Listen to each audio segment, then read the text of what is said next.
USA has closed down their airbase for the Russian flights. USA officials said on late Tuesday that as a way to protest Russia's attack on Ukraine, they have decided to close down the airbase for Russian aircrafts.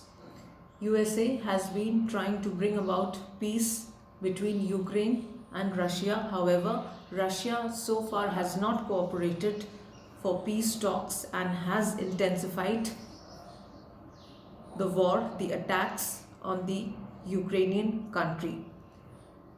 USA said that they have tried their best to bring about peace, but because Russia is so adamant on destroying Ukraine, USA has now taken this big step of closing down the airbase for the Russian aircrafts. Stay updated with me. Thank you.